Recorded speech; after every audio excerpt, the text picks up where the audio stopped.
सोचिए जरा, आपकी 15,000 करोड़ रुपए की पुश्तैनी जमीन जायदाद और उस पर अचानक सरकारी कब्जे का खतरा मंडराने लगे। सुनने में अजीब लगता है ना, पर बॉलीवुड स्टार सैफ अली खान के साथ कुछ ऐसा ही हो रहा है। और इसकी वजह एक बहुत पुराना और काफी पेचीदा कानून, शत्रु संपत्ति कानून। तो आज हम इसी दिलचस्प मामले की तह तक चलेंगे, समझेंगे कि भाई ये कानून आखिर है क्या, और सैफ अली खान का परिवार, मतलब भोपाल की पूरी नवाबी रियासत, इससे कैसे जुड़ी हुई है। हमारे पास इससे जुड़े कई दस्तावेज हैं, अदालती फैसले हैं। जी बिल्कुल। और ये कहानी सिर्फ एक फिल्मी सितारे की नहीं है, ये जुड़ी है हमारे इतिहास से, बंटवारे से और कानून के, आप कह सकते हैं, एक बहुत जटिल ताने बाने से। ये जो शत्रु संपत्ति अधिनियम है 1968 का, ये मूल रूप से उन लोगों की भारत में रह गई संपत्तियों के बारे में है जो बंटवारे के बाद या फिर 1962, 65 या 71 की जंगों के दौरान पाकिस्तान या चीन चले गए और अहमनाद ये कि वहाँ की नागरिकता ले ली। अच्छा, तो मतलब अगर कोई व्यक्ति उस समय दुश्मन देश का नागरिक बन गया, तो भारत में उसकी जो संपत्ति थी वो शत्रु संपत्ति कहलाएगी। हाँ बिल्कुल, सरकार ऐसी संपत्तियों को एक तरह से अपने नियंत्रण में ले लेती है, उन्हें कस्टडी में ले लेती है और इनकी देखभाल के लिए एक कस्टोडियन यानी संरक्षक नियुक्त किया जाता है। कस्टोडियन मतलब एक तरह का सरकारी रखवाला। जी कह सकते हैं। इसका जो मूल मकसद था वो था राष्ट्रीय सुरक्षा और हितों की रक्षा करना।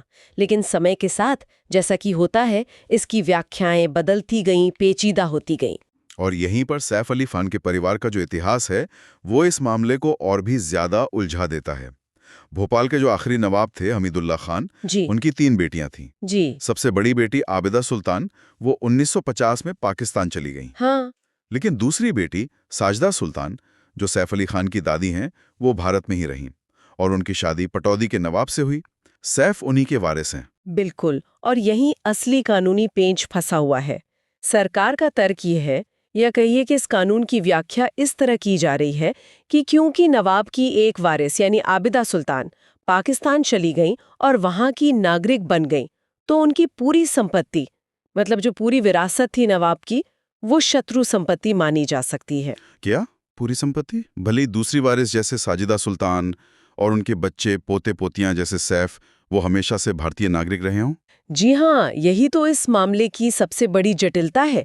भले ही दूसरे वारिस भारतीय नागरिक हों, सरकार का स्टैंड ये रहा है कि आबिदा सुल्तान के हिस्से के साथ साथ पूरी संपत्ति पर इस कानून का असर पड़ सकता है। ये तो बहुत ही अजीब बात है। मतलब सैफ और उनका परिवार तो भारतीय हैं, यहीं पले बढ़े, यहीं रहते हैं, फिर उनकी अपनी विरासत पर ऐसा खतरा क्यों? ये इस कानून की, खासकर इसके संशोधनों के बाद की जो सख्ती है, उसकी वजह से है। 1968 के मूल कानून और बाद में जो बदलाव हुए, उनकी व्याख्या इसी तरह से की जा रही है। और हम कोई छोटी मोटी जायदाद की बात नहीं कर रहे हैं, है ना? बिल्कुल नहीं। हमने सुना इसमें कई बेशकीमती प्रॉपर्टीज शामिल हैं, जैसे सैफ का बचपन का घर फ्लैगस्टाफ हाउस। जी हाँ, फ्लैगस्टाफ हाउस है, मशहूर नूर सबा पैलेस है जो अब एक हेरिटेज होटल है, अहमदाबाद पैलेस जैसी और भी कई प्रॉपर्टीज हैं भोपाल और शायद आसपास के इलाकों में। और इनकी कुल कीमत लगभग 15,000 करोड़ रुपए आंकी गई है। 15,000 करोड़ रुपए, ये तो कल्पना से भी परे है। जी, ये बहुत बड़ी संपत्ति है और जाहिर है जब इतनी बड़ी संपत्ति दांव पर हो तो कानूनी लड़ाई भी उतनी ही लंबी और जटिल चलती है। तो अभी हाल में क्या हुआ है? सुना है कोर्ट का कोई नया फैसला आया है। हाँ, हाल ही में मध्य प्रदेश हाई कोर्ट ने इस मामले में एक नया मोड़ ला दिया है। कोर्ट ने निचली अदालत का यानी ट्रायल कोर्ट का एक पुराना फैसला रद्द कर दिया है।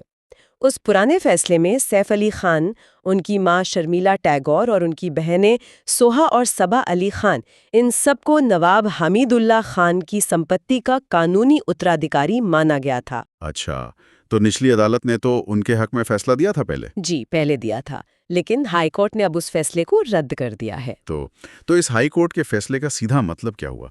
क्या सैफ के परिवार का दावा अब कानूनी तौर पर खत्म हो गया, शून्य हो गया? नहीं, खत्म नहीं हुआ है, लेकिन इसका मतलब यह है कि उन्हें अब फिर से निचली अदालत में यानी ट्रायल कोर्ट में अपना पक्ष साबित करना होगा। मामला एक तरह से दोबारा शुरू होगा। हाई कोर्ट ने ट्रायल कोर्ट को ये निर्देश भी दिया है कि 1 साल के अंदर इस मामले की सुनवाई पूरी की जाए। 1 साल? तो मतलब मामला अभी और चलेगा? जी, और एक और दिलचस्प बात है, कुछ दूसरे वारिस भी हैं इस मामले में।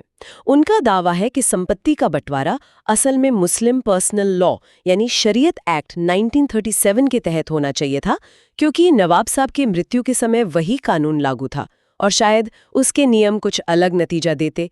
तो ये एक और एंगल है इसमें। बाप रे, ये तो कानूनी दांव पेच का एक जाल सा बनता जा रहा है।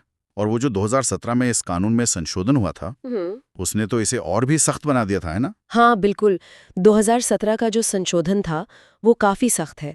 वो बहुत साफ तौर पर कहता है कि शत्रु संपत्ति पर वारिसों का कोई अधिकार नहीं होगा, भले ही वो वारिस भारतीय नागरिक क्यों न हो। वो उस संपत्ति को बेच भी नहीं सकते। बेच भी नहीं सकते? नहीं। और संशोधन तो यहाँ तक कहता है कि अगर किसी भारतीय नागरिक ने ऐसी कोई संपत्ति खरीदी भी हो पहले, तो उसे भी कानूनी तौर पर वापस लिया जा सकता है। मतलब सरकार उसे वापस ले सकती है। सारी ताकत एक तरह से कस्टोडियन के हाथ में दे दी गई है, जो इन संपत्तियों का प्रबंधन करेगा। लेकिन अभी आपने कहा था कस्टोडियन सिर्फ एक संरक्षक है, ट्रस्टी है। सुप्रीम कोर्ट ने भी शायद ऐसा कहा था। जी हाँ, ये एक महत्वपूर्ण बिंदु है। सुप्रीम कोर्ट ने हाल ही में एक मामले में ये स्पष्ट किया है कि कस्टोडियन जो है वो संपत्ति का मालिक नहीं है, वो सिर्फ एक ट्रस्टी है। फिर अगर कस्टोडियन सिर्फ ट्रस्टी है, मालिक नहीं, तो सरकार का इन संपत्तियों का मालिकाना हक पूरी तरह से अपने पास लेने का जो विचार है, वो उस ट्रस्टीशिप की भावना के खिलाफ नहीं जाता? ये एक बहुत ही अहम सवाल है और इस पर काफी बहस भी चल रही है। देखिए, सुप्रीम कोर्ट ने अपनी व्याख्या दे दी है कि कस्टोडियन सिर्फ ट्रस्टी है, लेकिन सरकार शायद भविष्य में कानून में और बदलाव करके इन संपत्तियों का मालिकाना हक पूरी तरह अपने पास लेने और फिर उन्हें जनहित में, मतलब पब्लिक यूज के लिए इस्तेमाल करने पर विचार कर रही है। अच्छा, तो मतलब कानून में और बदलाव भी हो सकते हैं? संभावना तो है। और इस मामले में एक और बात हुई थी दिसंबर 2024 में। सैफ के पक्ष को एक पुराना स्टे ऑर्डर मिला हुआ था, वो हट गया और उन्हें अपना दावा पेश करने के लिए 30 दिन का वक्त मिला था, पर खबरों के मुताबिक शायद कोई दावा दायर नहीं किया गया उस वक्त। ओहो, तो अब सबकी नजरें ट्रायल कोर्ट पर टिकी होंगी कि वो क्या फैसला देता है और सरकार आगे क्या कदम उठाती है। बिल्कुल, मामला अभी पूरी तरह से खुला हुआ है। तो ये थी शत्रु संपत्ति कानून और सैफ अली खान से जुड़े इस हाई प्रोफाइल और बेहद पेचीदा मामले की कहानी।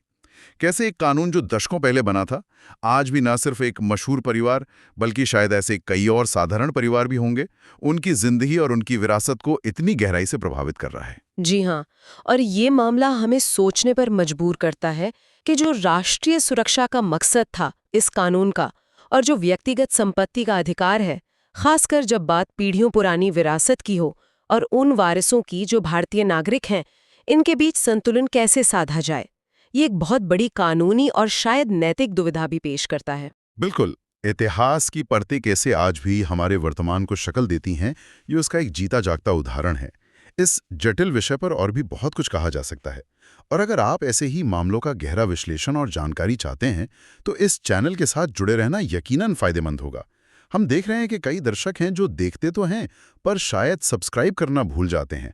तो अगर विश्लेषण पसंद आ रहा है तो अभी सब्सक्राइब कर लीजिए ताकि आप आगे आने वाली ऐसी कोई भी गहरी चर्चा मिस न करें। हम ऐसे ही उलझे हुए मुश्किल विषयों को आपके लिए आसान बनाकर लाते रहेंगे।